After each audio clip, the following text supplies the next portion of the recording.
Novel जाने अजीज, writer Soni Mirza. किस number 36। Suhail मीरम को हौसला देकर अपने कैंप में जा चुकी थी। उसे लगा था कि अब वो भी वापस अपने कैंप में ही चली जाएगी, मगर आर्याल ने जितनी उसे बातें सुनाई थी उन्हें सोच सोच कर ही वो न जाने कितनी देर वहीं खड़ी रही। फिर अचानक उसकी नज़र दूर झाड़ियों में छुपे एक सफ़ेद रंग के खरगोश के छोटे से बच्चे पर पड़ी, तो यकायक अपनी उलझन से निकलकर उसने इस खूबसूरत जानवर को देखा और मुस्कुराहट पेश करती हुई उसके पीछे उसको पकड़ने के लिए चलने लगी। वो तेज तेज आगे ही दौड़ता चला जा रहा था और मीरम झुंझुलाई, अरे क्यूट से बेबी रैबिट, आगे आगे कहाँ जा रहे हो, यहाँ आओ। मैं तुम्हें प्यार करूंगी और तुम्हें खाना भी दूंगी। अगरचे वो जानती थी कि वो बेजुबान जानवर उसकी बातों को नहीं समझता, लेकिन फिर भी बच्चों की तरह उसे बहलाने लगी थी। वो दबे पांव फिर से उसके करीब गई तो वो मजीद आगे दौड़ पड़ा। मीरम ने तो जैसे अब उसे पकड़ने की जिद ही ठान ली थी, जो अब खुद भी उसके पीछे पीछे भागने लगी। उसे अंदाजा ही नहीं था कि इस खरगोश का पीछा करते करते वो अपने कैंप से कितनी दूर और किस रास्ते पर निकल आई है। हालांकि वो हर चीज से डरती थी, लेकिन इस प्यारे से खरगोश के बच्चे को देखकर वो जंगल की हौलनाकी भी भूल गई थी। होश तब आई जब उसने खुद से चंद कदम दूर दूसरी जानिब झाड़ियों में किसी जानवर की सुर्ख आंखों को जलते देखा। उसने एक जोरदार चीख मारी थी। वो कैंप से काफी फासले पर थी, इसलिए बदकिस्मती से किसी ने भी उसकी चीख नहीं सुनी थी। अपनी जान बचाने के लिए उसने फिर से एक तरफ तेज तेज भागना शुरू किया। वो अपने पीछे इस जानवर के कदमों की चाल महसूस कर सकती थी। उसने पीछे घूमकर एक बार भी नहीं देखा था। वो एक लम्हा बाढ़ का भी वक्त जाया करके अपनी जान खतरे में नहीं डालना चाहती थी। आर्याल ने नींद में ही अपने बाईं तरफ करवट मोड़कर करीब हाथ मारा तो मीरम को न पाकर अचानक उठ बैठा। फिर अपने हाथ में पहनी हुई घड़ी पर नजर डाली तो ये रात के 1:15 बजा रही थी। इतनी रात हो गई है, ये मीरम कहाँ रह गई। उसने उठकर कैंप से बाहर झांका तो वो उसे कहीं भी दिखाई न दी। फिर वापस अपने कैंप में दाखिल होकर अपनी पिस्तौल उठाई और उसे पैंट की जेब में डालते हुए बीच बस्त में खड़े होकर चारों तरफ नजर दुराई। मीरम, मीरम, वो जोर जोर से उसे आवाजें लगा रहा था। खान और डार्लिंग भी उसकी आवाज सुनकर बाहर निकले। क्या हुआ टाइगर, सब ठीक तो है? खान अपनी आंखें मसलते हुए पूछने लगा। मीरम कहाँ है? कहीं वो सुहेल के साथ तो नहीं? नहीं, सुहेल तो उसे छोड़कर कब की वैम में चली गई। तो फिर वो कहाँ है, जाकर पूछो उससे। अरियाल जोर से दौड़ा तो वो बड़े बड़े कदम उठाता कैंप में चला गया था। क्या मीरम गायब है? डार्लिंग ने तेवरी चढ़ाई। वही तो नहीं पता। उसने परेशानी से अपने चेहरे पर हाथ फेरा। यकायक सहल भी कैंप से बाहर आई थी और ऐन इसी लम्हे जावियार समेत नैना भी अपने अपने कैंप से बाहर निकले। सहल, मीरम कहाँ है? वो जट उसकी तरफ घुमा। भाई मुझे नहीं पता, मैं तो भाभी को तसल्ली देकर वापस अपने कैंप में आ गई थी। मुझे लगा कि भाभी खुद ही अपने कैंप में चली जाएगी। इसका जवाब सुनकर उसने अपनी मुट्ठियां बंद की और चंद लम्हात रुककर गुस्से से उसकी तरफ बढ़ा। एक बात मेरी कान खोल कर सुन लो सहल, तुम हमेशा मीरम के साथ होती हो और अब अगर वो नहीं मिली तो मैं तुम्हें नहीं छोड़ूंगा। साथ ही उसने उंगली भी दिखाई। पर भाई इसमें मेरा क्या कसूर है? मैं तो खुद ही इतनी परेशान हूँ भाभी के लिए। तुम्हारी परेशानी नहीं चाहिए, मीरम चाहिए। लास्ट टाइम तुम इसके साथ थी तो इस लिहाज से इसके साथ जो कुछ भी होगा इसकी जिम्मेदार सिर्फ तुम होगी। अल्लाह ना करे कि भाभी को कुछ हो, खुदा ना करना। वरना ट्रस्ट मी सहल, मीरम को अगर कुछ भी हुआ तो तुम्हारी खैर नहीं होगी। उसे बुरी तरह तंबिया करता वो एक तरफ जंगल में गुम हो गया था। डार्लिंग और खान ने भी आज आर्डर मिले बगैर अपनी अपनी पिस्तौल उठाई और अलग अलग सिमतों में उसे ढूंढने निकल गए। नैना तो हमेशा से डार्लिंग की पैरवी करती थी, इसलिए इस बार उनकी कार्रवाई को देखते हुए जावियार को अपने साथ लेकर वो भी एक तरफ उसे ढूंढने निकल गई थी। सहल वहीं खड़ी आंसू पर रोने लगी तो जमील कैंप से निकला। ओए, ये सब लोग कहाँ गए हैं? उसने पुष्ट से आवाज देकर पूछा था, मगर जैसे ही सोहल ने गर्दन घुमाई और जमील ने उसकी आंख में आंसू देखे तो तेजी से उसकी तरफ लपका। ओ तुझे क्या हुआ है, रो क्यों रही है? किसी ने कुछ कहा है तुझसे? नाम बता, मैं उसकी हड्डी पसली एक कर दूंगा। जमील चुप हो जाओ प्लीज। मीरम भाभी का कुछ पता नहीं चल रहा कि वो कहाँ गई, और भाई ने मुझसे कहा कि अगर भाभी नहीं मिली तो वो मुझे जान से मार देंगे। क्या मतलब, भाभी लापता हैं? उसकी आंखें जो पहले नींद के गुमान में थी अब पूरी तरह खुल गई। हाँ, तो तुझे टेंशन भाभी के गुम होने की है या भाई की धमकी की? ऑफ कोर्स यार, भाभी की टेंशन है मुझे। वरना इतना तो मैं जानती हूँ कि भाई मुझे कभी भी जान से नहीं मारेंगे। है ना, भूल है तेरी बेटा, तू अभी भाई को जानती नहीं है। उसने तंजिया कहते हुए सर झटका। مجھے تجھ سے بحث نہیں کرنی، بس دعا کر کے بھابھی مل جائے اور انہیں کچھ بھی نہ ہو۔ تو کیا سب لوگ انہیں ڈھونڈنے گئے ہیں؟ ہم تو یہاں کیا کر رہی ہے؟ تو نہیں ڈھونڈے گی بھابھی کو؟ اس نے ٹونٹ مارا تو سہل نے کھا جانے والی نظروں سے اسے دیکھا تھا۔ تو زیادہ بہادر ہے نا تو جا کر ڈھونڈ لے بھابھی کو، کیونکہ مجھے تو جنگل سے ڈر لگتا ہے نا، ڈرپوک کہیں کی۔ میں اگر جنگل میں چلا گیا نا تو جنگل کے سارے جانور میرے قدموں میں آ کر بیٹھ جائیں گے۔ وہ اکڑ کر بولا، زمین میں اس وقت مذاق کے موڈ میں نہیں ہوں، تو کبھی تو سیریس ہو جایا کر یار۔ سوچ اگر بھابھی کو کچھ ہو گیا تو کیا ہوگا؟ اس نے چڑ کر کہا۔ ہونا کیا ہے بھائی، 4 دن ان کے پیچھے روئیں گے اور پھر دوسری شادی کر لیں گے۔ تو نہ اپنا منہ بند رکھا کر، جب بھی بولتا ہے بکواس ہی کرتا ہے۔ مجھے بس میرم بھابھی ہی چاہیے، بس خدا کرے کہ انہیں کچھ نہ ہو، اور ایک بار وہ مل جائے نا تو تیری ساری باتیں بتاؤں گی میں انہیں۔ جا بتا دینا بیٹا، میں بھی بتاؤں گا کہ تجھے ان کے نہ ملنے کی ٹینشن نہیں تھی، بلکہ اپنی جان کے لالے پڑے ہوئے تھے۔ جمیل اپنے گھٹیا لفظ سمیت اپنے اس پورے 4 کنال کے رقبے پر پھیلے ہوئے منہ کو لے اور دفع ہو یہاں سے۔ ہاں میں تو جا رہا ہوں اپنی پیاری سی بھابھی کو ڈھونڈنے، تو بس یہیں بیٹھ کر روتی رہ۔ اپنی کالر کو سیدھا کرتے ہوئے اس نے ایک 4 قدم جنگل کی مزید گہرائی کی طرف بڑھائے اور پھر اپنے اندر خوف کی ایک لہر اتارتے ہوئے پیچھے گھوم کر اپنی بہن کو دیکھا۔ ایک بار پھر سے اپنے غرور کو برقرار رکھتے ہوئے وہ مزید اندر چلا گیا۔ اریال اپنی ٹارچ اور پستول کے ساتھ جنگل کے بیچوں بیچ چاروں طرف نظر رکھے چل رہا تھا۔ وقفے وقفے سے وہ میرم کو آوازیں بھی کس رہا تھا، جب اچانک اس کی زمین پر پڑے ہوئے سوکھے پتوں کے بیچ ایک چمکدار چیز پر نظر پڑی۔ اس کے قریب بیٹھ کر اس نے اسے ہاتھ میں اٹھایا تو یہ میرم کا وہی لاکٹ تھا جس پہ اے لکھا ہوا تھا۔ اس لاکٹ کی زنجیر پر ایک تازہ خون لگا تھا۔ اس نے اسے اپنی انگلیوں میں مسلا اور ناک کے قریب کر کے سونگا تو وہ سمجھ گیا کہ یہ انسانی خون ہے۔ اس کا دل زور سے دھڑکا تھا اور ساتھ خطرے کا الارم بھی بجا۔ وہ تڑپ اٹھا تھا اور اچانک کھڑا ہو کر اتنی زور سے اس کا نام پکارا جیسے وہ رو دینے کے قریب ہو۔ اس کی آواز کے ساتھ ساتھ اس کا دل بھی چیخا تھا۔ اس کے ڈھونڈنے کی شدت میں اب مزید اضافہ ہو گیا تھا اور وہ پاگلوں کی طرح اس کا نام پکارتے ہوئے کبھی دائیں سمت بھاگتا تو کبھی بائیں سمت، کبھی آگے دیکھتا تو کبھی پیچھے، کہ شاید کہیں سے اس کی میرم اسے نظر آ جائے۔ پھر اس نے تیزی سے اپنے قدموں کو ایک طرف دوڑتے پایا تھا۔ وہ خود بھی نہیں جانتا تھا کہ وہ کس طرف بھاگ رہا ہے، بس اسے بھاگنا تھا اور اپنی میرم کو ڈھونڈنا تھا۔ وہ بھاگ بھاگ کر تھک چکا تھا مگر اسے رکنا نہیں تھا۔ جب اس کی ٹانگوں نے مزید دوڑنے سے انکار کر دیا تو وہ اپنے گھٹنوں پر ہاتھ رکھ کر سستانے لگا۔ پلیز میرم، پلیز مجھے ایک بار پکارو، پلیز صرف ایک بار میرا نام لو، پلیز میرم۔ اس نے اپنے چہرے پر امڑے پسینے کو اپنے ہاتھ کی پونچھ سے صاف کرتے ہوئے دھیمی آواز میں کہا۔ مایوسی سے بڑے نینوں کو اٹھا کر اس نے پھر سے ہر اطراف دیکھا مگر جنگل میں ابھی بھی خاموشی تھی۔ بس چند ایک گنے چنے جانوروں کی دور سے آوازیں سنائی دے رہی تھی۔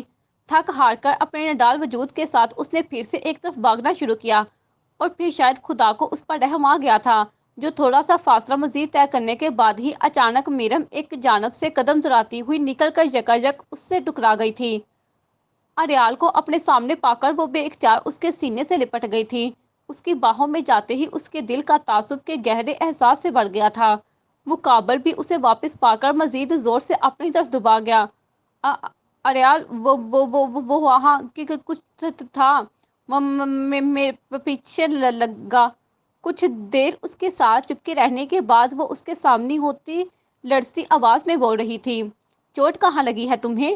اس نے اس کے وجود میں زخم ٹٹولنا شروع کیا تو میرم جٹ اپنا بازو سامنے کر گئی۔ اس پر کچھ خراشے دیکھ کر اس کا دل بڑھ گیا تھا۔ کون سا جانور تھا تمہارے پیچھے؟ کس نے تمہیں یہ خراش پہنچائی ہے؟ کہاں ہے وہ؟ میں اس کے پر خرچے اڑا دوں گا۔ اس کے دل و دماغ پر روبرو کا زخم دے کر ایک حشر برپا ہو چکا تھا۔ اس کے وجود میں پھیلتی گرمی اس کے خون کی رفتار شدت کو مزید بڑھا گئی تھی۔ نہیں، یہ تو بھاگتے وقت ایک کانٹے دار جھاڑی سے ٹکرا گئی تھی۔ میں تو اس کانٹے مزید میرے بازو زخمی کر کے اور خون تیزی سے بہنے لگا، پر میں بھی نہیں رکی کیونکہ میرے پیچھے بھیڑیا لگا ہوا تھا۔ میرم کو پتہ ہی نہیں چلا کہ آنسوؤں کے پرحدت قطرے کیسے مسلسل اس کے گالوں پر بہتے ہی چلے جا رہے تھے۔ اریال کو اپنے سامنے پا کر اب ان آنسوؤں پر اس کا کوئی اختیار نہیں چل رہا تھا۔ وہ اپنے ٹوٹے پھوٹے لفظوں کے ساتھ اسے ساری داستان سنانے کی کوشش کر رہی تھی اور اس کا پورا وجود کپکپا رہا تھا۔ اس کی بات کو پورا سنے بغیر ہی وہ اس کے چہرے کو اپنے ہاتھوں میں بھر کر محبت اور پرواہ سے اس کی پیشانی پر بوسہ دے گیا۔ शायद अभी भी उसके मन को तसल्ली नहीं हुई थी, जो एक बार फिर से उसे अपने सीने से लगाया। चंद लम्हात तक उसने खुलकर सांस लिया और खुद को नॉर्मल करने के बाद जब अचानक होश बहाल हुआ तो मीरम को सामने किया। मैंने मना किया था ना कि कोई भी अकेला कहीं नहीं जाएगा। तो फिर तुम क्यों गई? तुम्हें किसने इतना इख्तियार दिया कि तुम मुझसे दूर होना चाहो? पहले भी तुमने खुदकुशी की कोशिश करके मुझसे दूर होना चाहा था मीरम, पर इस बार ये क्यों किया? क्यों गई थी तुम अकेली जंगल की तरफ? उसके दोनों बाजुओं को मजबूती से अपनी गिरफ्त में जकड़े वो सख्ती से पूछने लगा। अरियाल, वो मैंने एक खरगोश का बच्चा, एक खरगोश के बच्चे को पकड़ने की खातिर तुम अपनी जान देने चली थी। तुम्हें अंदाजा भी है कि ये जंगल कितना खतरनाक है? वो उसके बाजुओं को मजीद शिद्दत से दबा गया था और मीरम सिसक उठी। वो मीरम, मैं तुम्हें मार दूंगा। ये जो तुम मुझसे बहाने बहाने के जरिए दूर जाने की कोशिश करती हो ना, ट्रस्ट मी, किसी दिन भयानक मौत मरोगी मेरे हाथों से। अपने गुस्से से फैली हुई आंखों को उसके चेहरे पर गाड़े वो भड़का रहा था। जब मीरम को यकायक अपनी बेइज्जती याद आई और वो अपने भीगे चेहरे को ऊपर उठाकर अब उसकी आंखों में आंखें डालकर बोली, कभी लफ्जों के जरिए मारते हैं तो कभी हाथों से मारते हैं। फिर अगर मैं मरने के करीब पहुंच जाऊं तो मुझे बचाने क्यों आते हैं? क्या लेने आए हैं आप इस जंगल में? आपने तो मुझे बाढ़ में बेच दिया था। और जब किसी को जहन्नम में बेच दिया जाए तो वापस ये देखने के लिए नहीं आना चाहिए कि वो कितना चल चुका है। मैंने तुम्हें जो भी कहा था गुस्से में कहा था, और वो तुम्हारे इस एक्शन का रिएक्शन था। जो कुछ तुमने मुझे सबके सामने करने की डिमांड की थी। और अब तुम्हें ढूंढने इसलिए आया क्योंकि मुझे तुम्हारी फिक्र है। क्यों झूठी फिक्र जताते हैं? क्यों करते हैं ये दिखावा? ये दिखावा नहीं, हकीकत है। तो फिर हकीकत में इतनी परवाह क्यों करते हैं? मरने देते मुझे। अच्छा था मैं किसी भेड़िए का शिकार बन जाती और आपकी मुझ जैसी बदतमीजी बीवी से जान छूट जाती। क्यों खोजने निकले मुझे आप, जब खुद ही मुझे मारना चाहते हैं? क्यों एक ही पल में वैशी बन जाते हैं और अगले ही पल सीने से लगा लेते हैं? क्यों मुझे इतना कंफ्यूज करते हैं कि मैं पागल होने लगती हूँ?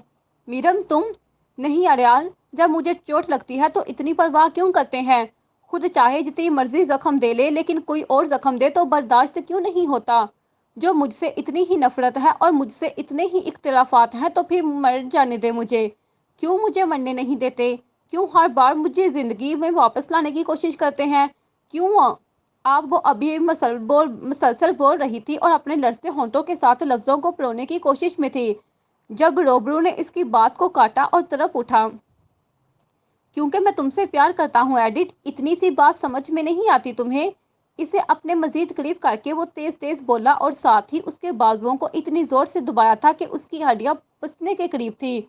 मगर अब उसे दर्द कहाँ हो रहा था? वो तो अपनी चमकती आंखों के साथ बस उसका चेहरा देखती रह गई। उसका इजहार मोहब्बत करने का तरीका सबसे अलग था। लोग अच्छे और खुशगवार अंदाज में अपनी मोहब्बत का इजहार करते हैं, मगर उसने इजहार किया भी था तो गुस्से में। जब अरियाल ने अपने लफ्ज़ों पर गौर किया कि उसने क्या बोला है, तो फौरन से उसे खुद की गिरफ्त से आज़ाद करके पीछे धकेला और अपना रुख दूसरी तरफ मोड़ लिया। मीरम के आंसू खुश्क हो गए थे और उसने अपने मुस्कुराते चेहरे के साथ भरपूर हंसी सजाए हुए अपनी मुठ्ठियां बेंचकर हवा में उछलते हुए कहा, यस यस यस, यही तो मैं चाहती थी। इसलिए तो ऊट पटांग सी बातें कर रही थी, ताकि आपके जज्बात जिंदा हो और आप इजहार करें जो आपने कर दिया। यस। उसकी चार बार उसने चौंकते हुए देखा। मीरम का चेहरा, जो एक सानी पहले ही पूरी तरह उतरा हुआ और गमजदा था, अब बिल्कुल तरोताज़ा और खुशी से चहक रहा था। उसे जो बच्चों की तरह उछलता देखकर वो मजीद ताज्जुब में डूबता ही चला गया। तो ये सब, हाँ, ये सब मैंने आपके मुंह से निकलवाने के लिए बोला कि आप मुझसे प्यार करते हैं। इसने तेज तेज पलकें झपकाई एंड इसी लम्हे उन्हें अपने करीब किसी खतरनाक जानवर की आवाज़ सुनाई दी। तो अरियाल ने मीरम को बाजू से खींचकर अपने साथ लगा लिया। चलो यहाँ से चलते हैं, इससे पहले कि बेड़ियों का गोल हम पर हमला कर दे। फिर उसकी कलाई को थामते हुए वो उसे अपने साथ साथ चलाने लगा। अरियाल अपनी पिस्तौल दूसरे हाथ में पकड़े पूरी तरह एक्टिव होकर चल रहा था। तो तुम एक खरगोश के बच्चे का पीछा करते करते यहाँ इतनी दूर तक आ गई। हम पर इतनी दूर भी नहीं आई थी, लेकिन मैंने पहले भी बताया कि मैंने किसी खौफनाक जानवर की सुर्ख आंखें देखी थी और मुझे लगा कि वो भेड़िया ही है। वो मेरे पीछे भाग रहा था और मैं बस आगे ही आगे भागती चली गई। फिर तुम इस जानवर से बची कैसे? मैं भाग भाग कर थक गई थी और थोड़ा सा सांस लेने के लिए रुकी, मगर मुझे फिर से अपने पीछे आवाज़ सुनाई दी तो मैंने दोबारा भागना शुरू किया। चंद फासले पर ही मेरा पाँव स्लिप हो गया और मैं किसी गड्ढे में जाकर गिर गई। गड़े का जिक्र सुनकर अरियाल के चलते कदम वही जम गए थे और उसने घूम कर मीरम को देखा। क्या हुआ? गड़े में कोई चीज तो नहीं थी? मेरा मतलब है कोई खतरनाक कीड़े या कोई और खतरनाक जानवर? नहीं, वहां पर मुझे एक बिल दिखाई दी थी। शायद वो किसी सांप की होगी और मैं खुशकिस्मती से एक टोहनी की मदद से बाहर निकल आई। ओ खुदाया! उसने अपना सर पीटा। आपको गुस्सा आ रहा है? वो हमेशा की तरह मासूमियत से अपना नीचा होंठ लटकाकर उसके तासरात पढ़ने की कोशिश करने लगी। नहीं, प्यार आ रहा है, बहुत प्यार आ रहा है कि तुम इतनी दूर जंगल में अकेली निकल आई। बहुत अच्छा किया। मीरम समझ गई थी कि वो तंज कर रहा है, इसलिए खामोशी से गर्दन झुका ली। और फिर इस गड्ढे से निकलकर मैं अभी थोड़ी दूर भागी थी कि आप मिल गए। शायद वो भेड़िया मुझे तलाश नहीं कर पाया। फिर उसके बिना पूछे ही उसने फिर से अपनी दास्तान सुनानी शुरू की। अरियाल ने उसके बाएं रुखसार पर अपना हाथ रखा। जाने अजीज, तुम्हें मेरी कसम है, दोबारा तुम कहीं भी मुझे बताए बगैर नहीं जाओगी। प्लीज मीरम, आज हुक्म नहीं दे रहा बल्कि रिक्वेस्ट कर रहा हूँ, क्योंकि अगर तुम्हें कुछ हो गया तो शायद मैं खुद भी नहीं जी सकूंगा। वो दबे दबे अंदाज में बोल रहा था। मीरम ने इसको इसी हाथ से थाम लिया। मैं वादा करती हूँ कि कहीं नहीं जाऊंगी, आपकी कसम भी खाती हूँ। गुड। उसके चेहरे पर प्यारी सी मुस्कुराहट उभरी। अब तो मुझे बता दे कि इसे जानने अजीज का क्या मतलब है। हर वो चीज़ जो हमें अपनी जान से अजीज हो उसे जानने अजीज कहते हैं, और तुम मुझे मेरी जान से भी ज्यादा अजीज हो। उसकी मोहब्बत से भरपूर लफ्जों को सुनकर मीरम फूले ना समाई। बाकी बातें कैंप में जाकर करेंगे, और तुम्हारे हाथ का जख्म भी साफ करना है। हम वो एक बार फिर से उसका हाथ थामकर उसे अपने पीछे पीछे चलाने लगा। अरियाल और मीरम जब कैंप के करीब वापस पहुंचे तो उसकी टीम के सभी लोग वहां पहले से मौजूद थे। उनकी शक्लें लटकी हुई थी, गोया वो बुरी खबर सुनाने के लिए तैयार खड़े हों। लेकिन जैसे ही मीरम को उसके हमरा आते देखा तो सब हैरानगी में मुबतला हो गए। सोहल फौरन उसकी तरफ भागी और उसके गले लग गई। शुक्र है भाभी कि तुम ठीक हो। मुझे तो लगा था कि तुम जैसी अच्छी भाभी को कुछ खो दिया। नहीं, इतनी जल्दी मैं तुम्हें खुद से महरूम नहीं करूंगी। उसकी आंखों में शरारत थी जिसे देखकर सहल हंस गई। टाइगर मीरम आपको कहाँ मिली? डार्लिंग ने सवाल दागा। जंगल के बीचों बीच। पर भाभी, आप इतनी दूर क्या करने गई थी? खान ने पूछा। बस एक खरगोश के बच्चे को पकड़ने के चक्कर में दूर निकल गई। भाई, आप भाभी के लिए एक चिड़ियाघर खरीद कर इनके नाम कर दे, क्योंकि मुझे लगता है कि इन्हें जानवरों का बहुत शौक है। जमीन ने अपना घोड़ा भगाया। तो है ना एक जानवर घर में? तेरे होते हुए किसी दूसरे जानवर का क्या काम? शहर के पॉइंट मारने पर वो तब उठा था, मगर बाकी सब हंसे। बाकी बातें सुबह करेंगे, आधी रात का वक्त है, जाकर सो जाओ सब। बस अरियाल का हुक्म मिलने की देर थी और सब अपने अपने कैंप्स में वापस जाते दिखाई दिए। तुम आओ, मैं तुम्हारी बाजू पर मरहम लगाऊं। उसकी कमर में हाथ डालकर उसे अपने साथ कैंप में ले गया था। पहले उसके जख्म को अच्छे से साफ करना शुरू किया। मीरम उसके सारे अमल के दौरान मोहब्बत से उसका चेहरा तकती रही। बस उसे थोड़ा सा दर्द तब हुआ था जब उसने जख्म साफ किया, मगर वो इतने प्यार से उसका जख्म करके पट्टी कर रहा था जैसे वो छोटी बच्ची हो। फिर पट्टी को इर्द गिर्द लपेट कर ऊपर निगाह उठाई। इस बार कुछ नहीं कहा तुम्हें, लेकिन दोबारा कहीं इधर उधर गायब हुई तो बहुत मारूंगा। ठीक है? आज बड़े मज़े से ठीक है कह दिया। वो यकीनन शर्जर हुआ था। हाँ, अब सो जाओ। कौन से सो जाती हूँ, लेकिन एक बार फिर से कहें कि आप मुझसे प्यार करते हैं। रोबड़ू मुस्कुराया। सो जाओ चुपचाप, उसने खुद के वजूद को लिटाते हुए कहा। और यार बोले ना, फिर सो जाऊंगी। मीरा, मुझे बहुत नींद आ रही है, गुड नाइट। कहते साथ ही वो मुखालिफ सिमत में करवट बदल गया था। अरियाल कहे ना। मीरम उसे बाजू से पकड़ कर हिलाया तो वो गर्दन वापस मोड़ कर दौड़ा।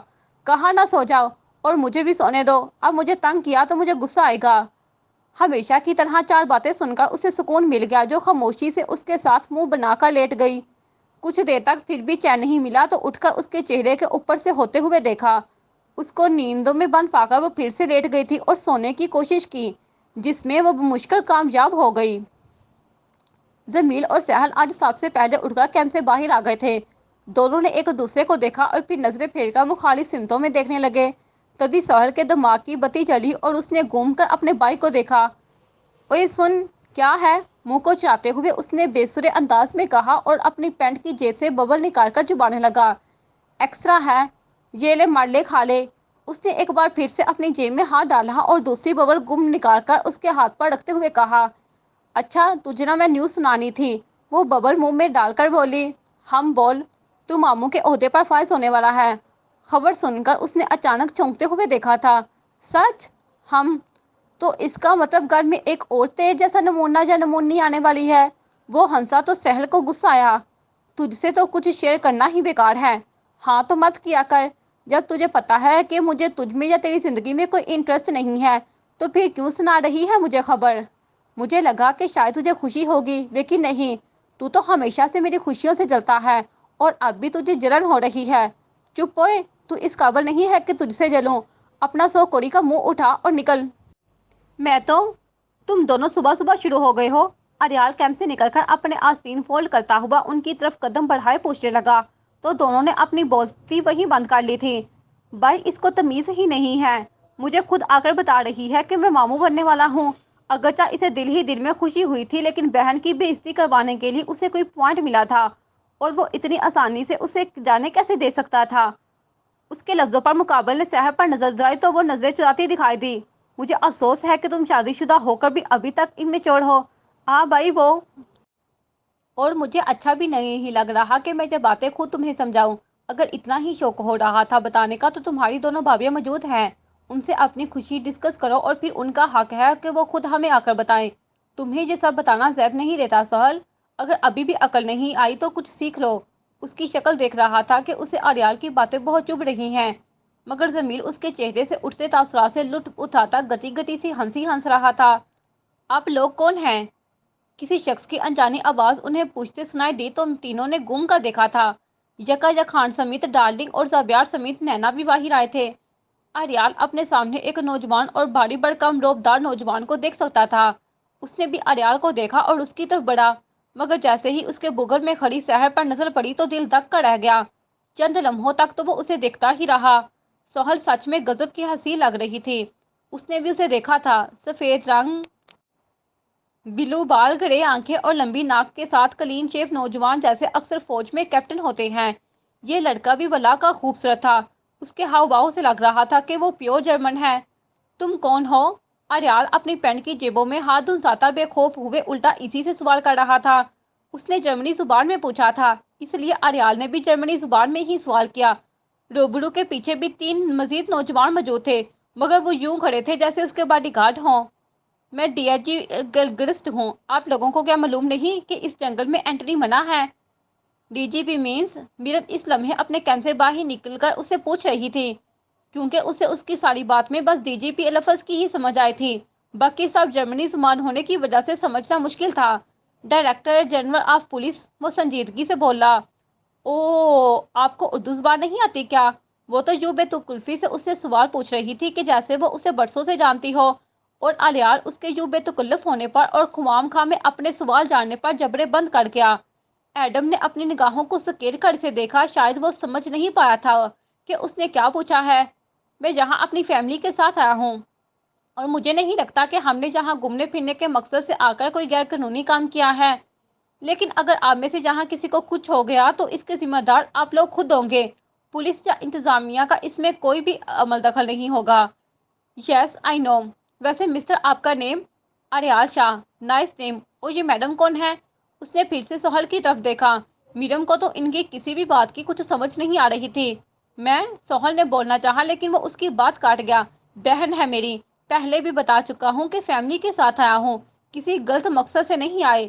اگین رپیٹ نہیں کرتا میں۔ اس نے ایڈم کے مزید قریب جا کر اپنی سرد آنکھوں کو اس کی آنکھوں میں گاڑ کر شفافیت سے کہا، ٹھیک ہے، لیکن یاد رکھیے گا کہ میری نظر آپ لوگوں پر ہی رہے گی۔ اگر ہمیں ذرا سا بھی شک ہوا کہ آپ لوگ یہاں کسی غیر قانونی مقصد سے آئے ہیں تو میری جیل آپ کی منتظر ہوگی۔ اس کے دمکانے پر وہ ایک مسکراہٹ سجا کر اپنے ہاتھوں سے اسے جانے کا اشارہ کر گیا۔